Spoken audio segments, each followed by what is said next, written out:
네, 중국 시장의 흐름과 현재 이슈를 진단해보는 굿모닝 차이나 TV 시간입니다. 오늘은 유한타증권 글로벌 비즈팀의 이용철 부장과 함께 중국에 관한 이야기 나눠보도록 할 텐데요.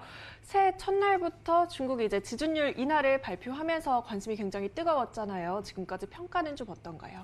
예, 지금 중국이 경기 부양을 위해서 여러 가지 정책을 피고 있습니다. 그 중에 하나가 이제 통화 정책이라고 할 수 있겠는데요. 네. 시장에 이제 유동성을 풀므로써 경기를 활성화시키겠다 이런 정책을 펴고 있습니다. 그런데 중국이 직접적으로 금리 인하를 하는 데는 부담감이 있습니다. 금리를 한번 내리고 나면 다시 올릴 때 부작용이 만만치 않고 네. 그리고 또 금리를 내리고 나서는 그 다음 카드가 좀 모호해지기 때문에 굉장히 신중한 자세를 보이고 있습니다. 그래서 금리 인하라는 직접적인 카드보다는 어떤 간접적인 변칙적인 금리 인하의 효과를 낼 수 있는 그런 방법들을 지금 강구하고 있다 이렇게 볼 수 있는 상황인데요.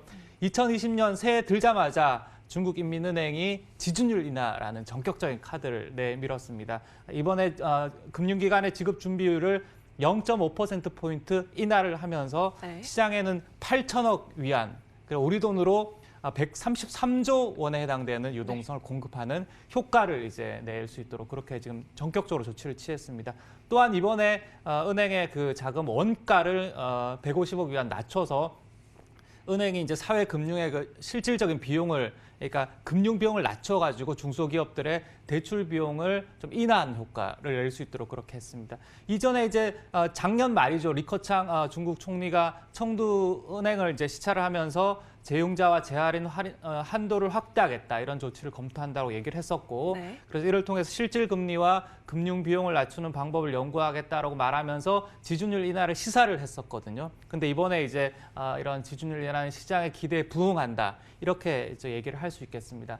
특히 이제 1월 달에 보면 공개 시장에 자금 만기가 돌아오는데 우리 환매 조건부 채권이라고 하는 여갈피가 이제 6천억 위안 그리고 맞춤형 중기 유동성 지원 창구라고 하는 TLMF가 이제 2,575억 원 위안. 그래서 8,575억 위안의 이제 만기가 돌아옵니다. 그래서 이제 전격적인 그 지준율이라는 이런 춘제를 앞두고 네. 시중의 그 유동성 압박을 효과적으로 대응하겠다 이런 중국 정부의 의지라고 볼 수 있겠습니다. 이렇게 지준율 인하는 시장의 기대에 부응한다 이런 평가를 해주셨는데 지준율 인하에 이어서 이제 지방 정부들 허난성 그리고 스촨성 등 지방 정부들에서 채권 발행에 나섰다고 하잖아요. 그에 따른 효과에 대해서는 어떻게 보고 계세요? 예, 통화 정책이 효과를 내기 위해서는 이제 재정 정책의 뒷받침이 돼야 되는데요. 지금 중국 정부는 통화 정책과 함께 재정 정책을 이제 보조적으로 병행적으로 이제 실시하고 있다 이렇게 볼 수가 있겠습니다. 네. 그래서 재정 정책의 여지는 오히려 통화 정책보다는 좀 더 많다, 여유가 있다 이렇게 볼 수 있는 상황이고요. 작년 11월 27일이죠. 중국 재정부가 2020년 부분적으로 신설되는 특별 채무 한도액 1조 위안을 앞당겨 이제 교부를 했습니다. 좀 더 빨리 진행을 하겠다 이런 의지를 가지고 있고요. 이는 작년에 비하면은 굉장히 빠른 속도로 볼 수가 있겠고요. 그리고 올 들어서 스촨성이 이제 최초에 신설되는 특별 사업 채권을 이제 또 발행을 했습니다. 그래서 2019년 작년에 비해서 어떤 지방채 발행 시기를 좀 더 앞당겼다. 그래서 이런 재정 정책의 의지를 보일 수 있는 이런 대목이 되겠고요. 그리고 특히 이번에 이제 지준율 인하를 통해서 통화 정책을 완화한 것은 연초에 몰려 있는 지방채 발행에 어떤 좋은 환경을 제공할 것이다. 그러니까 지준율이 인함으로써 지방채 발행의 금리를 낮출 수 있기 때문에 네. 중앙이나 지방 정부 부담을 감수할 수 있다. 그래서 부담을 낮추면서도 유동성을 풀 수 있는 그런 효과를 낼 수 있다. 이런 점이 하나의 또 특징이라고 볼 수 있겠고요.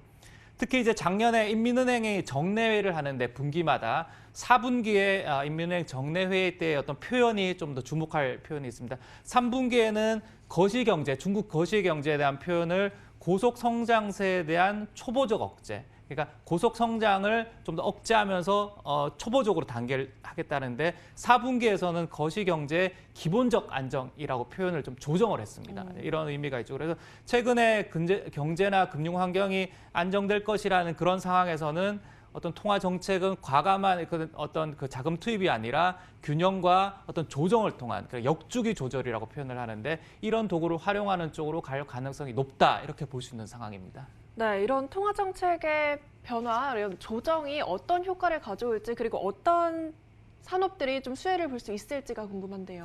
결국 우리가 이제 중국의 통화 정책을 통해서 수혜되는 산업을 찾고 여기에 대한 종목 투자를 투자 전략으로 삼아야 된다. 이런 이제 우리의 또 그 목표를 가지고 있는데요.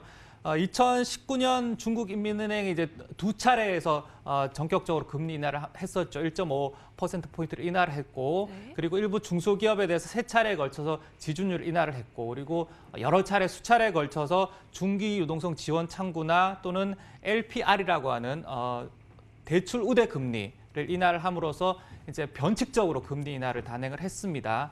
특히 최근에 이제 글로벌 경제가 통화 완화 사이클로 이제 접어들었다는 점을 감안했을 때는 2020년에도 전격적인 금리 인하 가능성을 배제할 수는 없는 상황입니다. 하지만 이런 실질적인 직접적인 것보다는 변칙적인 금리 인하를 좀 더 얘기를 할 수 있다 이런 상황이고요. 그리고 통화 정책의 핵심은 결국은 뭐냐? 통화 정책을 왜 이렇게 하고 있느냐의 핵심은 금융 공급 측면의 개혁을 통해서 통화 정책의 어떤 메커니즘을 시장에 전파하고 이런 시장에 효과적으로 제공된 유동성이 중소기업의 어떤 자금난을 해결해 준다. 그래서 네. 민간 중소기업들의 자금난을 해소함으로써 선진 어떤 제조기업에 대한 지원을 통해서 4차 산업혁명 등의 어떤 제조 강화의 목표가 있다. 네. 이렇게 볼 수 있는 상황이고요.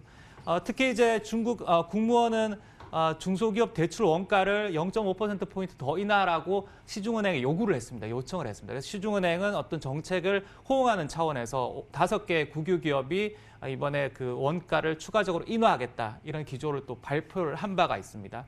특히 이제 중국에서는 사실상 기준금리의 역할하고 있는 LPR, 그러니까 대출 우대 금리를 좀 인하하겠다. 이런 정책의 기조를 꾸준히 펴고 있는 상황입니다. 네. 그래서 확장 재정 정책이 가동이 되고 있는 상황에서 구조적으로 국가 산업 업그레이드를 하는 전략에 맞춰서 일단 통화 정책이 하이테크 산업 중심으로 수혜가 될 것이다. 이렇게 이제 예상이 가능하고요. 특히 이제 선진 제조업 분야에 어떤 투입이 될 가능성이 많다. 이렇게 볼 수 있는 상황이기 때문에 우리가 관심이 봐야 될 종목은 제조업을 중심으로 하는 하이테크 기업이다. 이렇게 네. 볼 수 있는 상황입니다.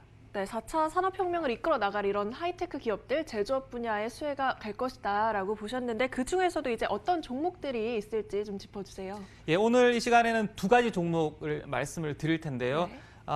지금 말씀드린 기반을 말씀드리면은 후광통보다는 그러니까 상해 증시보다는 우리가 성강통, 선전 증시에 있는 종목들이 좀 더 유리하겠다 이런 네. 상황인데 그래서 오늘 가져온 두 가지 종목은 다 이제 선전 증시에 상장돼 있는 성강통을 통해서 매수할 수 있는 종목들입니다. 첫 번째 종목은요, 입신정밀이라고 하는 회사입니다. 네. 시가총액으로는 33조 원, 우리로 치면은 거래소에 4위에 해당되는 네이버가 31조 원이기 때문에 네이버보다 규모가 좀 더 큰 회사라고 볼 네. 수가 있습니다. 스마트폰 부품 업체입니다. 각종 케이블 그리고 전자 부품 제조 전문 기업이고요. 네. USB 커넥터, 그리고 RF 케이블, 랜 케이블, 동축 케이블 등을 생산하는 이제 케이블 전문 업체인데요. 최근 들어서는 휴대폰, 내장 안테나와 전원 코드 그리고 의료 및 자동차 용에 쓰이는 케이블 등을 제조하는 회사입니다. 특히나 이제 소비 전자 제품으로서 스마트폰에 활용되는 안테나 그리고 우리가 무선 충전기도 쓰고 있죠. 그리고 음향 부품 그리고 자율주행을 하는 모터 같은 것들이 부분에 새로 확대되고 있기 때문에 가장 이게 새로운 선진 기술들이 도입되는 그런 회사라고 볼 수가 있겠고요. 또 하나의 종목은 중항광전이라는 회사입니다. 네. 이 회사는 이제 방산주인데요. 시가총액은 7조 정도고요. 그리고 중국 최대 커넥터 제조 기업입니다. 그리고 커넥터라고 하면은 서로 연결하는 잭이라고 볼 수 네. 있는데 그런 커넥터의 1위 회사고요. 그리고 비행기와 엔진, 항공, 전자 사업을 영위하고 있는 중광공업의 자회사입니다. 그래서 이제 이 회사에 납품을 하기 때문에 방산주로 분류가 되고 있고요. 주요 제품은 커넥터가 군수, 통신, 자동차, 철도 회사에 납품이 되고 있고 특히 이제 전방 산업인 통신과 철도 그리고 전기차 부분의 급성장으로 인해서 매출이 늘어나고 있는 그런 회사로 볼 수 있습니다. 군수 산업 자체가 지금 수익성이 굉장히 개선되고 있는 상황이기 때문에 중앙광전 역시 이런 수익성 개선에 일조할 것으로 예상이 되는 회사입니다. 네, 이렇게 새해부터 단행이 된 중국의 지준율 인하, 그로 인해서 이제 하이테크 제조업 기업들이 수혜를 받겠다. 그 중에서도 이제 종목으로는 입신정밀 그리고 중앙광전이 좀 상승세를 탈 수도 있겠다 말씀을 해주셨습니다. 지금까지 유안타증권의 글로벌 비즈팀 이용철 팀장과 함께 했습니다. 감사합니다. 감사합니다.